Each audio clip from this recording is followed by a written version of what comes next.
Республика, 10 июля на календаре, разгар лета, пятница, подводим итоги, готовимся к выходным, планируем правильный отдых. Сегодня в программе мы поднимем следующие темы. Если вы предприниматель, то вам будет полезно, как получить субсидии. Также узнаем, готов ли к открытию городской пляж на 202-м микрорайоне, как можно подать заявку на участие в фестивале «Чудеса кино», а также с нами на прямое подключение выйдет спикер с управления образования Аркадий Гоголев. Напомню, в эту минуту выпускники сдают ЕГЭ по профильной математике. Хочу напомнить вам про наш WhatsApp номер 8 914 279 2262. Пишите, делитесь с нами хорошими новостями, своими поздравлениями, советами. И не забывайте отмечать нас в Инстаграме под хэштегами «Утро с НВК» и «Я на НВК». А знаете ли вы, что ровно 142 года назад в этот день впервые в истории футбольный арбитр использовал свисток? До этого футбольные судьи свистка не имели и пользовались для управления игрой только собственным голосом, подавали знаки или звенели колокольчиком. С введением пользования свистка связана такая забавная история. Тогда право судить игру предпочитали отдавать не профессионалам, а любителям. Считалось, что восторженный любитель сделает все лучше, чем профессионал. Это могли быть люди любой профессии. 10 июля 1878 года на одном из футбольных матчей в Лондоне судить игру доверили полицейскому. И когда на игре возникла драка, он, не задумываясь, засвистел в свисток. Напуганные и ошеломленные игроки тотчас же прекратили драку. С тех пор арбитры на поле пользуются свистком. Ну а в народном календаре этот день назван в честь Самсона. Дождь в этот день обещал еще 7 недель мокрой погоды, а ясная погода предвещала 7 недель безоблачного неба. Однако, если заглянуть в свой прогноз погоды, мы видим, что в ближайшие дни в Якутии обещают быть очень жаркими. Ну а сегодня обязательно захватите с собой зонтики, потому что в Якутске ожидается дождь, ветер восточный 3,8 метров в секунду, порывы до 18-13 метров в секунду. Днем температура воздуха в городе Якутске составит плюс 20, местами 22 градуса. А с 15 июля стартует программа по безвозмездным субсидиям для предпринимателей. Для каких видов бизнеса распространяются данные субсидии и каким образом их можно получить, нам расскажет наш спикер. Рада представить вам первого заместителя министра предпринимательства, торговли и туризма Республики Саха-Якутия Максима Карбушева. Максим Геннадьевич, доброе утро. Максим Геннадьевич, вы на связи.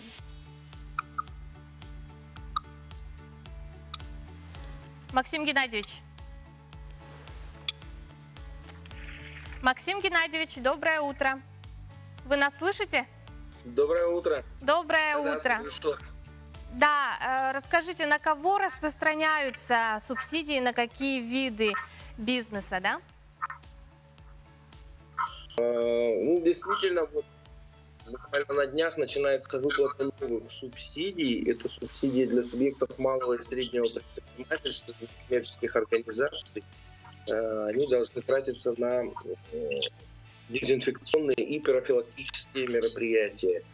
Мы знаем, что многие компании уже открывают после коронавирусной инфекции, и к ним предъявляются достаточно жесткие требования Роспотребнадзора. Они должны своим посетителям, персоналам обеспечивать социальное дистанцирование, обеспечивать посетителей антисептиками и дать своим сотрудникам определенные средства индивидуальные именно вот для таких компаний. Это компании в сфере спорта, физкультурно-оздоровительной деятельности, гостиницы, предприятия, занимающиеся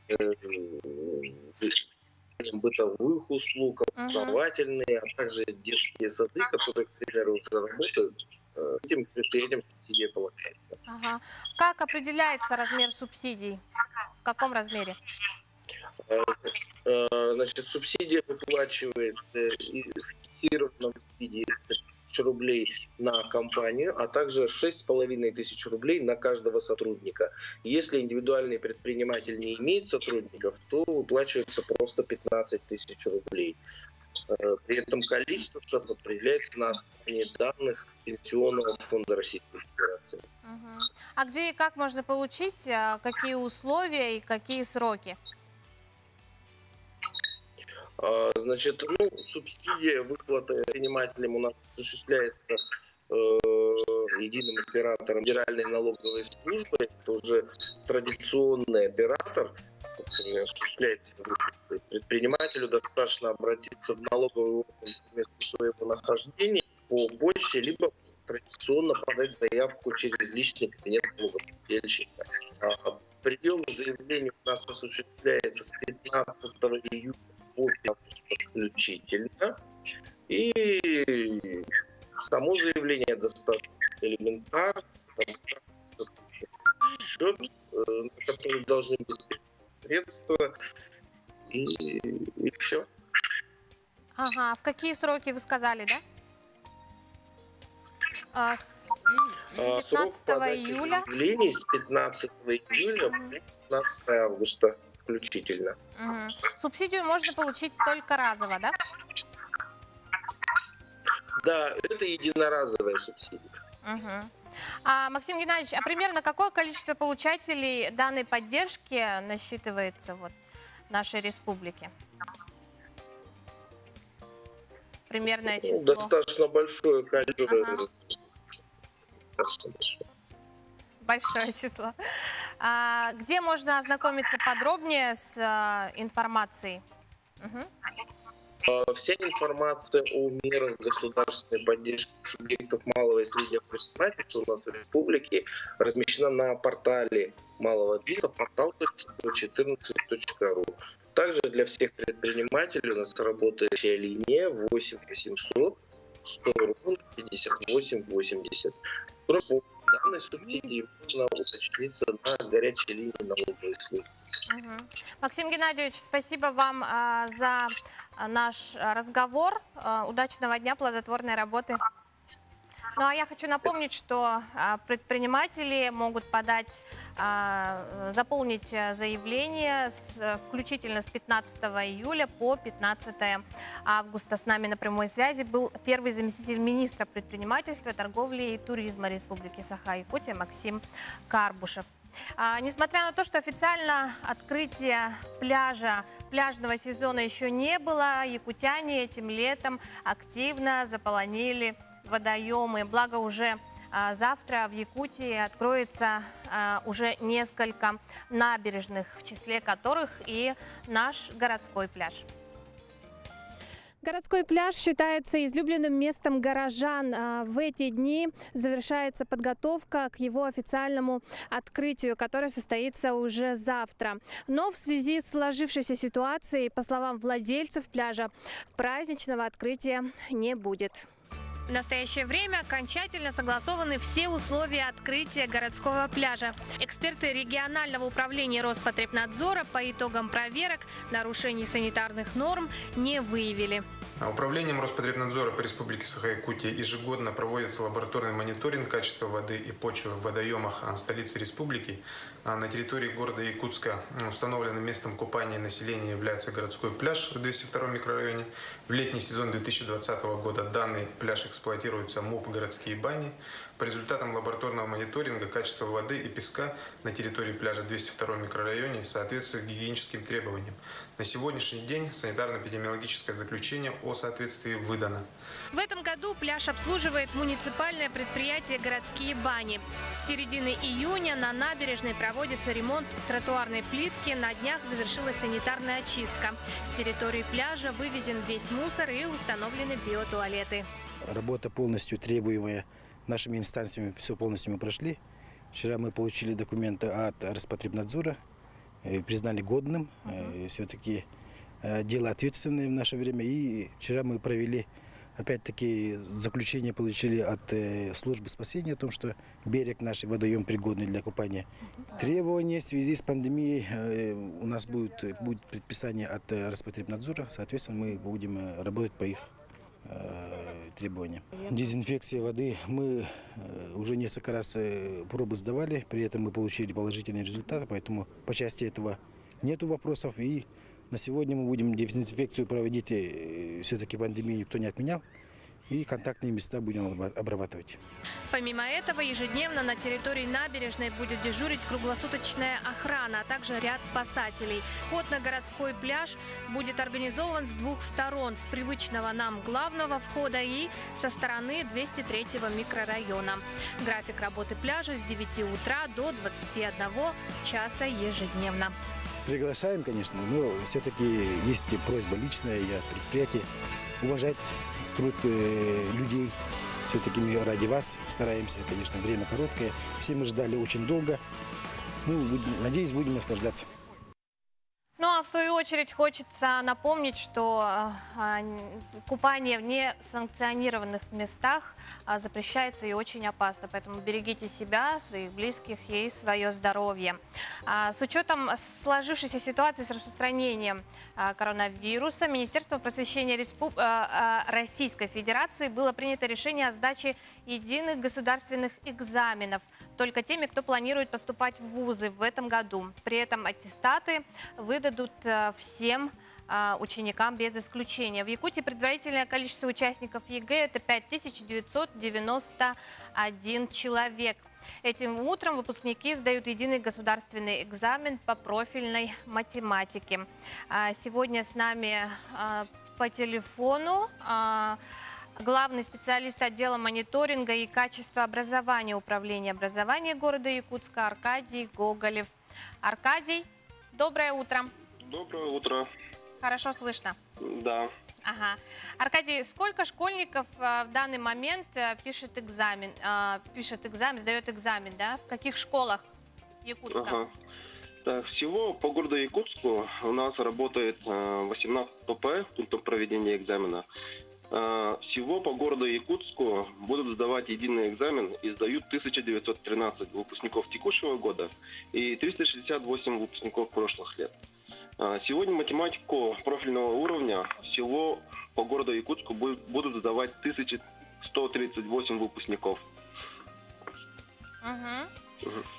Известно, что вот помимо основных правил, да, которые требуются на ЕГЭ, это там гелевая ручка, да, правильное заполнение бланков, еще и добавились новые требования в связи вот с новыми с правилами гигиены. Да.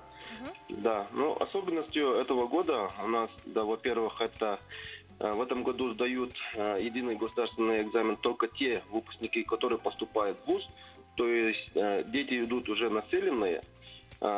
Дополнительно, во-вторых, у нас в этом году в связи с эпидситуацией по рекомендациям Роспотребнадзора, Рособорнадзора внесены ряд изменений, такие как утренняя термометрия, измерение температуры при входе в ПП, дезинфекция рук.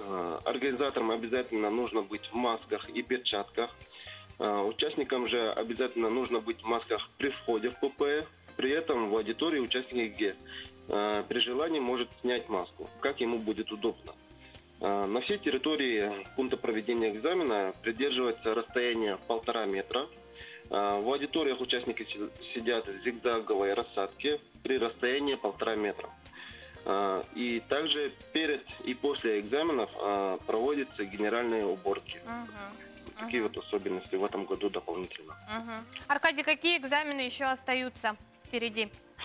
Да, у нас по счету сегодня 4-й экзамен. Были экзамены 3-го по литературе, информатике и географии. 6-го и 7-го в этом году у нас пошло разделение, то есть русский язык в этом году писали на 2 дня, то есть такого раньше не было.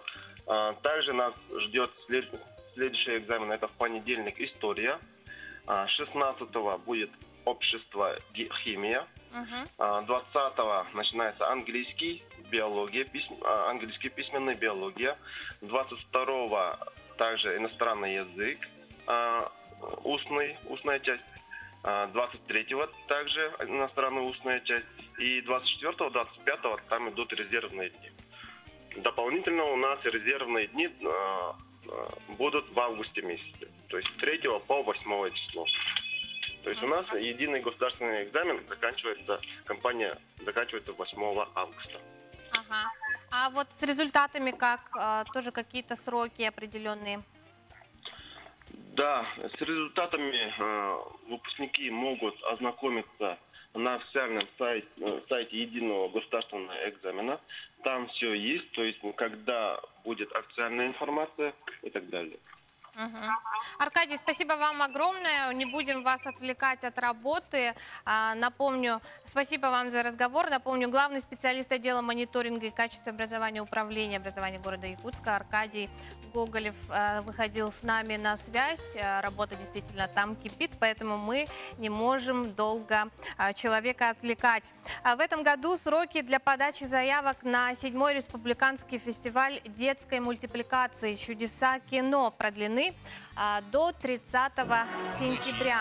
Поэтому у многих коллективов, студий, школьников и дошкольников есть возможность проявить себя и свое творчество. С нами на прямой связи по скайпу руководитель проектов по инклюзивному образованию благотворительного фонда Харысхалп Нюргуяна Попова. Нюргуяна, доброе утро. Доброе утро. Все слышно, меня нормально, хорошо видно. Ага, вас тоже слышно, хорошо. Отлично. Всем Нюргуяна, седьмой по счету, да, в этом году фестиваль. Какие требования к фестивалю у участников? Да, 7-й по счету фестиваль. Как вы сказали, у нас заявки продлены до 30 сентября. Мы принимаем наши заявки. В октябре месяце у нас будет заседание жюри, и 1 ноября мы уже подведем наши итоги. И в этом году у нас несколько номинаций. У нас есть 8 номинаций и гран-при. В связи с Годом Великой Победы у нас появилась новая номинация «Победа 75» и также «История России». И также наши участники могут отправить работы, которые выполнены разной техникой, как пластилином, перекладная анимация и даже компьютерной графикой. И там есть по каждому направлению свои номинации. И также у нас разделяется по возрастным группам, то есть могут участвовать наши самые маленькие участники до 6 лет и также дети до 18 лет. И до 18 лет на момент, когда делаются мультики, да? И мы ждем работу наших детей. Уже 7-й год мы проводим, и на нашем фестивале растут наши таланты. Каждый год участвуют, и мы каждый год качество работ улучшается. Мы очень этому радуемся. И приглашаем район участвовать, семейные коллективы, и лично тоже можете участвовать, коллективами можете участвовать. И также следите за нашими новостями, у нас проводятся онлайн-мастер-классы по мультипликации. То есть это может быть и целый коллектив, да, принять участие, и кто-то один может, да?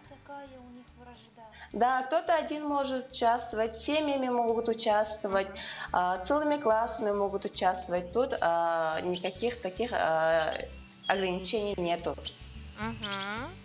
Так, Нюргуяна, если вспомнить фестиваль прошлого года, да, сколько всего было работ принято, если говорить о работах, что за работы? Очень разноплановые были. Да, все работы очень разноплановые, и никакой отдельный не выделишь, каждый имеет свой смысл. И есть дети, которые каждый год участвуют, есть коллективы, которые каждый год участвуют. И, наверное, уже набралось более 100 работ, которые у нас хранятся в архиве. И, конечно, мы их используем для нашей работы. Ну, действительно, там среди работ, я посмотрела, да, были достаточно такие серьезные темы затронуты. Про мать, да? Ага. А гран-при кто взял?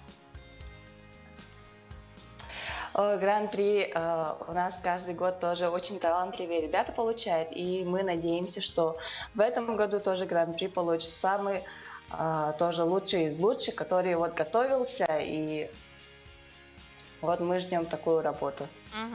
А вот что касаемо заявки, да, нужно конкретно отправить мультфильм, уже готовую работу, да, заявить о себе, или просто заполнить анкету пока что? Может быть, у кого-то еще мультфильм не готов? Ну вот, поэтому мы продлили наши сроки. Вы можете зайти на наш сайт добросаха.ру. Там у нас есть положение фестиваля и бланк заявки. Заполняете заявку и вместе с заявкой на электронную почту отправляете вашу работу в формате MPEG-4. Хронометраж мультфильма не должен составлять более 3 минут. Но это уже 7-й по счету. С каждым годом, Нургуяна, растет ли количество участников? Есть ли спрос? Да, конечно, растет. Когда в первый раз проводили, если о фестивале и о мультипликации мало кто знал, да, уже 7 лет, это уже много, да. И сейчас мы уже получаем много заявок и думаем, до конца сентября те, кто только-только увлекается мультипликацией, есть большой шанс участвовать и победить на нашем фестивале. Ну, какие возможности открываются перед участниками фестиваля? Конечно же, это большой опыт в мире мультипликации, да, то есть о работе коллектива или ребенка узнают по всем информационным каналам, то есть мы размещаем их на своем сайте, в нашем YouTube-канале, и их используем, да, как я уже говорила, и возможность принять участие в нашей работе мультипликационной студии также Харисхала. И, конечно же, все участники получат сертификаты участника фестиваля, и все победители номинации получат дипломы и призы. Здорово. Нургуян, давай еще раз напомним, как можно подать заявку, куда? Вы можете зайти на наш сайт добросаха.ру, скачиваете бланк заявки, заполняете и со своей работой в формате MPEG-4 отправляете на электронную почту, указанную на сайте. Нургуяна, спасибо большое, что вышла с нами этим утром на связь. Призываем всех ребят принять активное участие в фестивале. Действительно, такие возможности открываются перед талантливыми ребятами. Ну а лето давно на пороге, пора красивых закатов, ночных прогулок. Впрочем, мы, люди взрослые, провести целых 3 месяца весело и беззаботно уже не в нашей власти, к сожалению. Еще и в связи с последними событиями. Поэтому мы подобрали для вас подборку солнечных фильмов, любой из которых подарит вам настоящее летнее настроение. Начались каникулы. Римские. Легендарная картина с Одри Хёбберн в главной роли, ставшая эталоном мелодрамы и романтического кино. Лето 1952 года в Риме выдалось очень жарким. Камеры ломались от высокой температуры, туристы упрямо влезали в кадр. А Уильям Уайлер снимал историю о Золушке наоборот. О принцессе, сбежавшей из дворца и полюбившей простого журналиста. Вопреки трудностям, Уайлер продолжал делать свое дело и сотворил чудесную картину о любви, парящей над Римом, солнечным потоком, бегущей по улицам и растворяющейся в людях и в небе над городом. Лучшие каникулы в жизни юной девушки. Фильм «Римские каникулы» – обладатель 3 премий «Оскар». Фильм вошел в первую сотню рейтинга 250 лучших фильмов по версии «Кинопоиска» и снискал любовь миллионов зрителей по всему миру. Поэтому его не будет лишним посмотреть даже тем, кто уже знает, что такое «Римские каникулы». Раньше у доктора Генри Рота были долгие отношения только с его больными. Он не хотел заводить семью. Адам Сэндлер не устает доказывать свою любовь Дрю Берримор в романтической комедии «50 первых поцелуев». Ты на меня пялишься или на нее? Твой взгляд меня пугает. Я Люси. Привет, я Генри Рот, приятно познакомиться. Чтобы завоевывать свою женщину каждый день, всякий раз влюбляя ее в себя заново, нужно огромное мужество. И у главного героя оно есть. А еще у него есть обаятельный друг, яхта и целый зоопарк в качестве козыря. С такой подготовкой ему вообще ничего не страшно. Под звук гавайской гитары и тропического дождя эта милая сказка любому зрителю вернет веру в настоящую любовь. Вы не ранены? Я сейчас вернусь. Нет, нет, нет, нет. 50 первых поцелуев. Давайте все вместе. Следуя по стопам отца и надеясь на столь необходимое укрепление своего весьма разразненного семейства, уже повзрослевший Расти Грисволд решает удивить свою жену Дебби и 2 сыновей предложением отправиться через всю Америку в любимый парк семейного отдыха Уолли Уолт. Что выйдет из этого приключения, узнаете, если посмотрите кинокартину «Каникулы». Это сера, глупыш? Да. Натуральная. Надо это в банку собрать. Не похоже, что это горячий источник. О, дротик! Ты что, дурак? Быстро валим из этого спа! Мы голые и покрыты человеческими отходами. Да ладно, пупсик, не факт, что они человеческие. Ну а на этом я с вами прощаюсь. Желаю вам отличных выходных. Увидимся на следующей неделе. А слово передаю своим коллегам из якутского блока Айти Константинова и Петру Кулаковскому. Петя, Айта, доброе утро. Екатерина. Үйге хасырның күнді көрәйшілер. Бігеттон бұл бүгінгі тағары өтемия бәлем, онан бары ұғықтоғың, сәргәқсиеғің, саңа күні ұйдой қалды сақан әтсіраның көдірі әтлері компаниятын көдірі тәңе сағылығың арияғың. Бәк фылғастықта бұл кәнетені салғы көрсеқтір. Ағасы пирбітен оттон санатар әйіп бұлақында бейге бүгінгі күнбіз ұстата әме батсапы цетімегер үләлер ағыз 94-219 сүрбәкке 12.